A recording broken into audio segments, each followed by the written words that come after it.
गोपाल बहुत ही अच्छा नौकर है और मुंशी जी भी उसे बहुत पसंद करते हैं, लेकिन उसकी एक ही दिक्कत थी कि वो कान से कम सुनता था, इसीलिए उसे मालिक से बहुत डांट सुननी पड़ती थी, इसीलिए वो दुखी भी रहता था।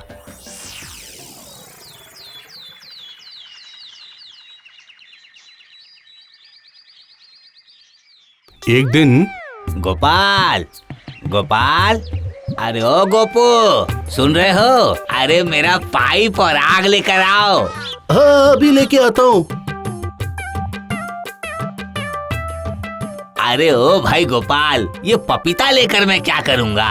अरे मालिक, आपने तो बोला था कि गोपू जल्दी आग और पपीता लेकर आ। वापस पेट में गड़बड़ शुरू हो गई है क्या? आप पहले बोलते तो मैं जलाकर ही लाता। अरे तुम्हारा दिमाग तो ठिकाने पर है। अरे मैं क्या पपीता जलाकर खाऊंगा, बुद्धू? नहीं खाएंगे तो आग लाने के लिए क्यों बोला मालिक, बताइए जरा। मैं तुम्हें पपीता लाने के लिए नहीं बोला। हाँ, अरे तंबाकू खाऊंगा, तंबाकू, समझे कुछ? तो ऐसा बोलना चाहिए था ना, मुझे लगा कि पपीता आग में जलाकर लेके आना है। ये पपीता मैं तेरे सर पर मार दूंगा। मुझे मत मारिए मालिक, मैंने सब कुछ गलत सुन लिया था। अभी जाकर मैं हुक्के का कोयला लेकर आता हूँ, मुझे मारिएगा नहीं मालिक। गोपू, गोपू, अरे ओ गोपू, कल मुझे ससुराल जाना है। सुबह सुबह तेरी माँ की तबीयत ठीक नहीं है, समझे? ठीक है मालिक। तुझे जमींदार साहब के यहाँ जाना होगा। क्यों मालिक? वहाँ पे माता बिठाई गई है। थोड़ा सा कच्चा चावल और थोड़ा सा कच्चा केला लेकर जाना। ठीक है मालिक, कल सुबह सुबह जाकर मैं देकर आऊँगा। ठीक है मालिक, आप इतनी चिंता मत करिए मालिक। सीधा जाके जमींदार साहब के हाथ में देना, ठीक है? हाँ मालिक, आप जैसा बोलेंगे मैं वैसे करूँगा। अब आप निश्चित होकर सो जाइए मालिक। आपको कल सुबह उठकर जल्दी जाना भी तो है ना मालिक, सो जाइए मालिक।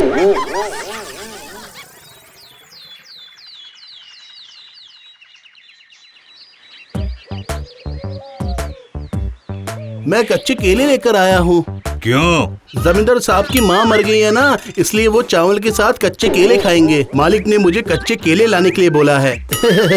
मेरे मालिक ने बोला है ये कच्चे केले जमींदार के हाथों में ही देना है। अरे ये क्या बकवास कर रहा है तू? चल जमींदार जी के पास। मालिक ये बोल रहा है माता मर चुकी है और आप कच्चा चावल खाएंगे, इसलिए आपके लिए कच्चा चावल और कच्चा केला लेकर आया है। ये किस तरह की बात कर रहे हो? कल ही मेरी माँ यहाँ आई है और तुम कह रहे हो कि वो मर गई। ये किस तरह की बात कर रहे हो? और तुम हो कौन? जमींदार साहब नमस्कार, मैं मुंशी जी का नौकर हूँ। मालिक ने कहा कि आपकी माँ मर गई है ना, इसलिए मैं आपके लिए कच्चे केले लेकर आया हूँ और बोला कि ये कच्चे केले मैं आपके हाथों में ही रखूँ। बंद करो बकवास। जा उन्हें लेकर क्या, आज मैं उसे मजा चखाऊंगा ही। क्या बात है मुंशी जी, मैं तो आपको एक अच्छा समझदार ईमानदार इंसान समझता था। आखिर ये क्या चल रहा है? क्या हुआ मालिक? मैंने क्या किया है? मैं तो कुछ समझ नहीं पा रहा हूँ। तुमने अपने नौकर से कहा है कि मेरी माँ मर गई है, इसलिए मैं चावल के साथ कच्चे केले खाऊंगा। अरे बदमाश, मैंने क्या तुझे यही बताया था? जमींदार साहब, मैंने तो बोला था कि माता देवी पधारी है तो कच्चा चावल और कच्चा केला लेकर जाना। अब ये बेवकूफ क्या सुना क्या समझा मुझे नहीं पता। मुझे माफ कर दीजिए जमींदार साहब, मुझे माफ कर दीजिए। लेकिन इस नौकर को तुम्हें निकालना होगा। लेकिन जमींदार साहब, ये तो बिल्कुल अनाथ है, बहुत अच्छा इंसान भी है, इसका क्या होगा जमींदार साहब? जब तुम उसे काम से निकाल दोगे तभी मैं तुम्हें क्षमा कर पाऊंगा। मालिक मैं जा रहा हूँ मालिक, और आप भी जाइए। आपको ससुराल भी जाना है और मालकिन आपका इंतजार भी कर रही होगी। जाइए मालिक जाइए, मैं भी जा रहा हूँ, जहाँ मन चाहेगा वहीं चले जाऊंगा।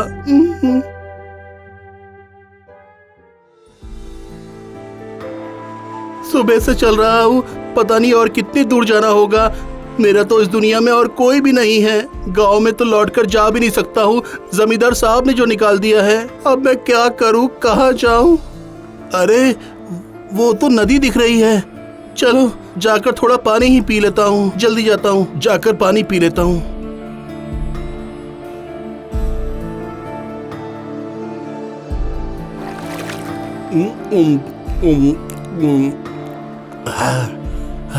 बहुत राहत मिली पानी पी के।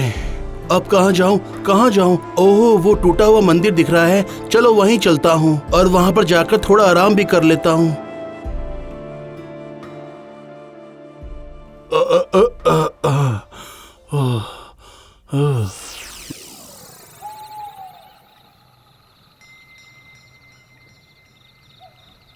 खबर लाया है बता। जमींदार साहब के यहाँ पे माता बिठाई गई है और माता को असली सोने से सजाया गया है। जय माँ, जय माँ। हाँ सरदार, और ये भी खबर है कि देवी के बेदी के नीचे जमींदार साहब की कई पूर्वजों की संपत्ति छिपी हुई है। जय माँ, जय माँ। अब मैं और देरी नहीं कर सकता। सुनो सब, कल अमावस्या है, हमें कल ही डकैती डालनी होगी। कल हम रामपुर के जमींदार के घर पे डकैती डालेंगे। ठीक है, उस दिन हम 12 लोग मिलकर दवा बोल देंगे, चिंता मत कीजिए। हम लोग सुरंग बनाकर उसके घर के अंदर दाखिल होंगे। हम ऐसा डर पैदा करेंगे कि सारी दुनिया हिल जाएगी और जमींदार के सारे आदमी डर जाएंगे। मैं अभी विश्राम करूंगा, तुम लोग जाओ और जाकर रामपुर की सड़कों पर नजर रखो, वहाँ से कोई भी निकलने ना पाए। जाओ। ठीक है सरदार। अरे ये सब मैं क्या सुन रहा हूँ? ये सब डाकू है और जमींदार जी को लूटने जा रहे हैं। जमींदार जी के घर पे डाका पड़ेगा, मुझे कुछ करना होगा। सर्वनाश हो गया, सर्वनाश। अब मैं क्या करूँगा? कैसे मैं जमींदार जी को लूटने से बचाऊं? मुझे खबर पहुंचानी होगी, नहीं तो सर्वनाश हो जाएगा। मुझे जल्दी जाना ही होगा, जल्दी जाना ही होगा। मुझे जल्द से जल्द सही समय पर वहां पहुंचना ही होगा, वरना जमींदार जी लुट जाएंगे। गोपाल, जल्दी जल्दी कदम बढ़ाओ, जमींदार जी के पास जाओ। मुझे पहुंचना ही होगा, जल्दी जल्दी।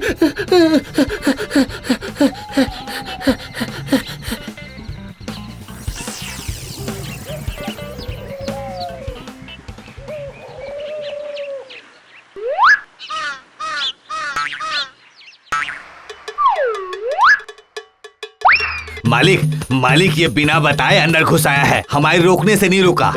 तुम मुंशी का नौकर हो ना? जमींदार साहब, मैं आपको यहाँ ये बताने आया हूँ कि आज रात आपके घर में लूट पड़ने वाली है और डाकू लोग आएंगे। फिर तुम गलत बात बोल रहे हो। नहीं, मैं गलत नहीं बोल रहा हूँ। मैंने अपने कानों से सुना है कि वो आपको आज ही रात लूट लेंगे। उनको पता चला कि जमींदार की माता जी के पास बहुत ही सारे गहने हैं, इसलिए वो लूटने आ रहे हैं। तुमने ये बात कहाँ सुनी? मालिक, मैंने अपने कानों से सुना है कि वो बोल रहे थे कि सब कुछ काली माता के मंदिर के पास रखा है। सर्वनाश, उसे तो सब कुछ पता हो गया है। तुम्हें ये बात कहाँ से पता चली?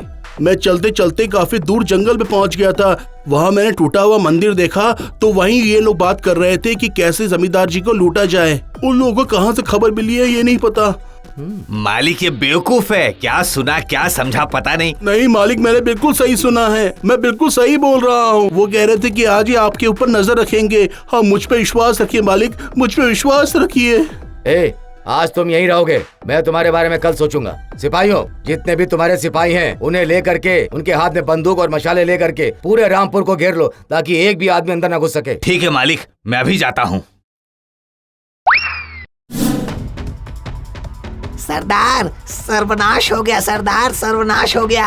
उधर के रास्ते में मिट्टी गिराई गई है, लगता है सड़क बनने वाली है। ये कैसे हुआ? तुझे ये पहले पता नहीं था? नहीं सरदार, मैंने सुना है सरकार द्वारा निर्देश जारी किया गया है, इसीलिए मिट्टी गिराई गई है। सुनो हुजूर, अब हमें रास्ता बदलना पड़ेगा। अब हम दूसरे रास्ते से जाएंगे ताकि किसी को भी पता न चले। सारी तैयारी करो, चलो जाओ, जल्दी करो। जय माँ, जय माँ।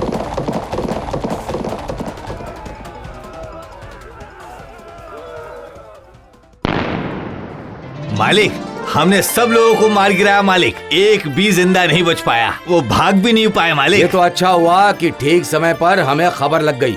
सुनो मुंशी, तुम्हारे नौकर गोपाल ने बहुत अच्छा काम किया है, उसे खबर लग गई, वो भागा नहीं, उसने आकर हमें यहाँ पर खबर करी। अगर वो हमें समय पर खबर नहीं करता तो आज जमींदार की सारी संपत्ति चोरी हो जाती।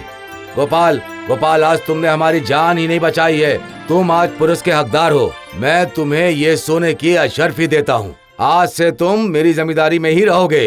क्यों, और कुछ चाहिए तुम्हें? नहीं जमींदार साहब, मुझे और कुछ नहीं चाहिए, मुझे तो बस अपने मालिक के साथ ही रहना है। ठीक है, जिसमें तुम्हें खुशी मिले तुम वो करो। तुम जमींदार के घर कभी भी आ सकते हो। जी मालिक।